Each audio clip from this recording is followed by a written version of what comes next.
Oh my goodness, I can't believe it. We are speaking to Robbie Williams. And we catch you in your bed, Robbie Williams. Yeah, I'm just at the end of some COVID business. So I'm just recuperating. I've been working really hard. I've been doing promo for my film forever and ever and ever. Then I got COVID. So I've just stayed in bed for 3 days. Wow. Well, listen, Robbie, let me just introduce everybody. I know you're looking at a 3-shot here. I'm this guy. All right. And then Sherlyn. Hello, Robbie. And then Hi, Sibongile. darling. Hello. Hi, darling. And Also, I'm so happy that you're recuperating. I thought this is just how rock stars do interviews from their beds. Yeah, well, this one does. You guys, if there any, when was the last time you spent, and this is not, a double entendre, when was the last time you spent 3 days in bed? my honeymoon. How long ago was that? So, You need Why to get did you- this one right. Why, Robbie? Why? 15 years ago. 2010, 15 years, sir. Yes. I mean, I don't Well, have children, so it's every other weekend, Robbie. Right. I'm currently really enjoying my time in bed. I would recommend it to anybody that hasn't done it for a while. But I'm actually looking forward to getting out of bed so I can do these shows that I've come to do. Well, Robbie, let me tell you something. When it was announced that you were coming, I was never more excited. I've watched what I think is the single greatest concert film ever, is Robbie Williams live at Nebworth, without a doubt. That you can watch like a movie. Incredible. Then I got... Bless you, mate. Thank you. No, really, the greatest concert film ever. And I urged all our listeners to watch that before the show tomorrow night. And then I got to see you it was 16 years ago here in South Africa. And I have seen everybody that's come through South Africa, which is everybody and anybody. And I've said, Sherlyn and Subs will back me up. I said the single greatest concert I have seen in my entire life was Robbie Williams in Pretoria. Oh, bless you, mate. Well, I try my best to entertain. I feel as though I haven't got as much energy as I did back then, but I think I'm getting better. And now I've said that, I've made a rod for my back. But you come into the show, right? Of course, I'm gonna be there. Judge for yourself. Okay, well, I have no doubt that you're gonna rise to the occasion because, sure, Robbie, there's another fact. You know this about Mr. Robbie Williams. He is the biggest selling solo artist in the UK. 80 million. He's beaten Elton John and he's beaten Elvis Presley. Sure, Robbie Williams. Do you keep an eye on those numbers or not, Robbie? You better believe I do. Yeah, it's I mean, I am a kind person, but I'm also ultra competitive, and it's unbelievable that those sort of figures and stats can be attributed to me. I also have imposter syndrome and don't believe that I deserve to receive that. But at the same time, if you put me in the arena, I am going to play. So I'm watching those stats, and I want to. I'm watching those stats and wanting to increase those stats. Now, Robbie, in Cape Town, because what happened at Nebworth, it became a tradition. I know we're getting a different Robbie Williams, as you say. Last time you were here, we had single Robbie. Robbie that was, it seemed like anything went. Now we've got father of four, husband Robbie, sober Robbie. Just turned 50, Robbie. So is there going to be pulling a lady from the crowd, which seemed like a tradition from you, where you French kissed them on the stage? Well, I am all of those Robbies that you've just said, but there will. I'd like to remain married. Let's just say that.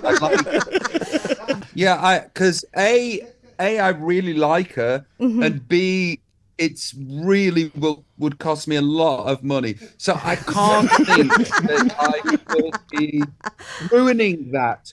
But I make up for it in other ways. You'll have to see for yourself. Oh, now I'm really excited for the show. No, I'm telling Come you, on. Cape Town, you don't know what's coming. And, Robbie, the thing is, what I loved about your show, I mean, the songs, it's sing along, let's throw your hands up, we do the chorus, you do the verses. It's that sort of show where we're going to sing from start to finish. But what I love about you, sir, is that you're an all-round entertainer. Your stories in between the songs, Robbie would go on for 3-4 minutes telling a hilarious story. I've never been to a concert where you've engaged an audience as much as that. So now, are the stories still there, or are we just going, Phil, she's the one, Angels, let me entertain you, rock DJ? There will be stories. There will be crowd participation. There will be hilarity. And there will also be pathos. And, at one point in the show, you'll want to hug me, make sure that I'm all right. And in other times in the show, you want to slap me around the face and tell me to stop it. Oh, we are so ready to go on that emotional journey with you. Please. Can't wait to sing along. In your song Feel, Robbie, and don't worry, I won't sing, but you say, I just want to feel real love in the home that I live in. Do you feel like you've manifested your dream life, Robbie? Absolutely. Yeah, absolutely. I've been with my wife for 19 years, and we're in a non-traditional marriage, non-traditional in the fact that I really like her. We're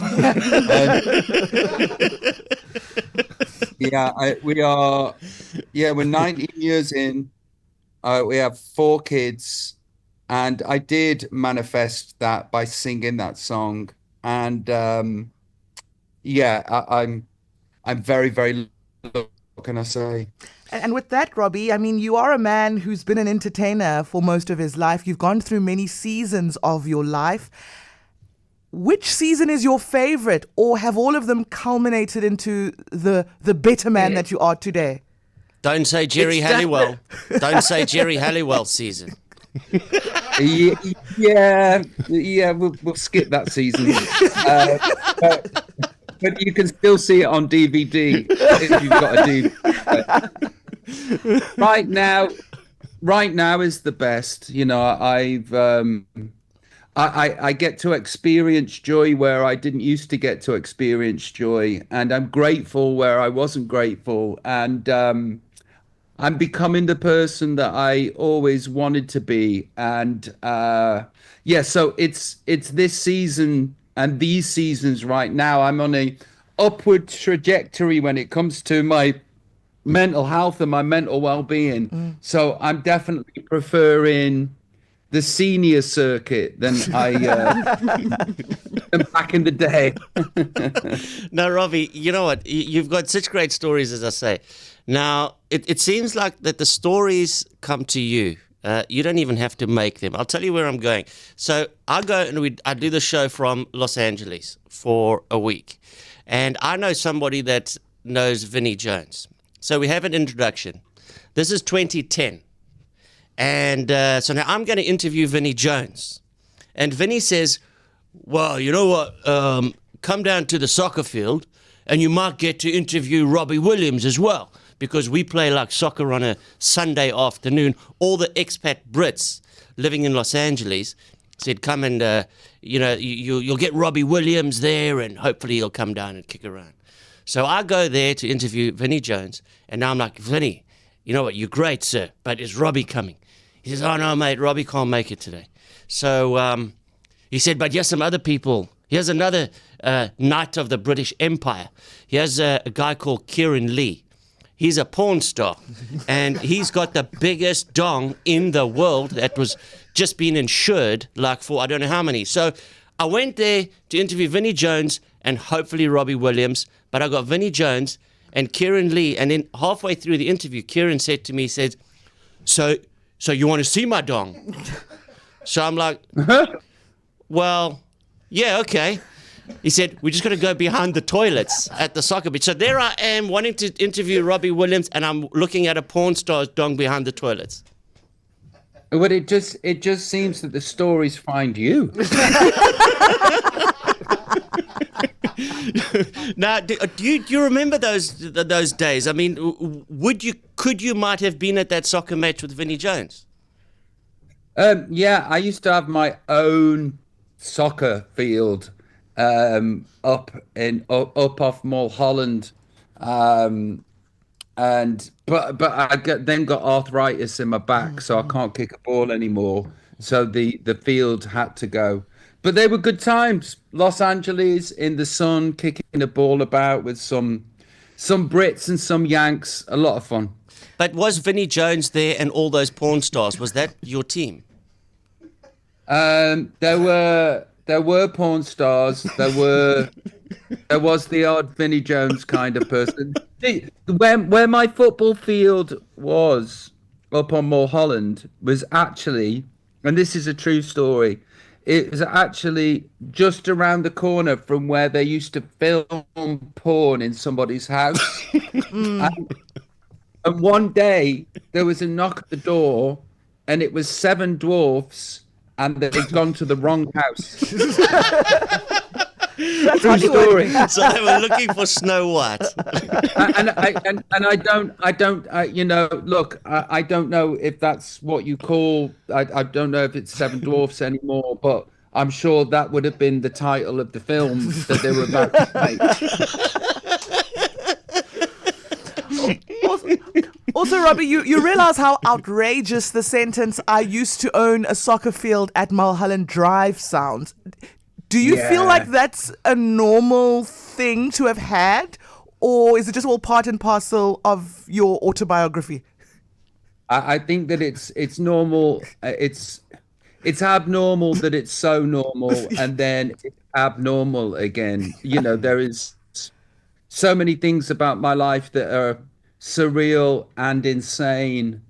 And thank you for pointing out that I then remember, oh yeah, this is highly unusual. Loads of I've been in bed for 3 days, and I've eaten 3 boxes of cake this morning. That's unusual. I'm surrounded by empty cups of quadruple espressos. None of this is normal. It's all a fever dream. Robbie. Yeah. Robbie. Very long fever. I don't want to bring the tone down, yeah? I don't think I will. But we had 3-4 months ago, Gary Barlow here. Now, I've seen your documentary. I haven't seen your movie yet. Yeah. It comes out on Friday. And the way that documentary pitched it was like you two were arch enemies and it ended terribly. And I said to Gary, Gary, how's the relationship? Because Gary was here filming for BBC. He does a wine show, right? And I said, how's it going with Robbie? He says, we're best mates. We chat almost every day. Yeah, we are. I love him. He loves me. We didn't used to, but then we grew up. You know, we were in a boy band together. I was 16, 17, 18, 19, 20. He was 18, 19, 20, 21. It was a bit like Lord of the Flies. In many ways, it was not our fault that we were kind of pitched against each other. But we were. And then I left Take That at a time in the 90s when it was lauded to be mean and funny. And I was mean and funny about Gaz. And then eventually I and he needed to heal our relationship, and I needed to not be mean and funny anymore. I just needed to be loving to a person that I loved very much. And now we're mates, and I love him and respect him, and he's an incredible man and father. And I really look up to him. Now, as you've mellowed clearly I know we've got to wrap up here, Robbie, but Liam Gallagher, they're on a world tour now. Do you still want to fight him? Well, I've asked twice. And he said no twice. I don't think he can throw his hands. I think you would take him. Oh, the back though, Robbie, the back. No, my back. I can't play football, but I can box. Weirdly. But listen, he's another person that I love. You know, I think that his energy and personality is actually more needed now than it was then, when everybody is terrified to be authentic and when everybody is terrified to be a personality. There is a Liam Gallagher in the world being authentic, being a personality, and not being vanilla. So he's another person that I love. Robbie, just hearing you talking about these people, clearly there's been a lot of growth. Now, I still want to know, though, in your biopic, Better Man, why are you being portrayed as a CGI chimp? Why an animal? And out of all of the animals in the world, why a chimp? I'm what? I'm what in the film? She means a monkey. A chimpanzee. Nobody's told me. Is that the final cut? No, the simple. What a terrible idea. Because I was prepared for a biopic and I was like, who's this sexy monkey? Yeah, that's the monkey. The truth of the matter is that the biopic genre is long and it's getting a bit boring. We know how it goes. And the truth of the matter is we needed a USP, a different angle. And this is definitely a different angle. Michael Gracie, the director of the movie, came in and he said, what is your spirit animal? And I was looking for some self-worth at the time. And I said, I am a lion. And he looked at me he's Australian, and he looked at me with his head cocked and he was like, come on, mate. And I was like, well, monkey? And he went, yeah, it's the idea. And I love the fact that not everything has to make sense. I love audacity. My whole career is based on audacity. And this is an audacious idea and an audacious swing. And weirdly, and you'll have to take my word for it, it works better, this monkey playing me, than it does a human playing me. And there is a bunch of things why I think that it is, but there is also this undefinable magic that it creates. Take my word for it, it works so well. Well, that comes out Friday. You're coming out on Wednesday tomorrow night at the DHL Stadium. Robbie, you're a legend. We love you. Don't ever change, man. Bless you. Thank you very much. Thank you for being kind. Well, thank you for being Robbie Williams. Peace be with you, brothers and sisters. Thank you so much, Thank you, Robbie Williams. Thank you, Robbie. Kfm Mornings with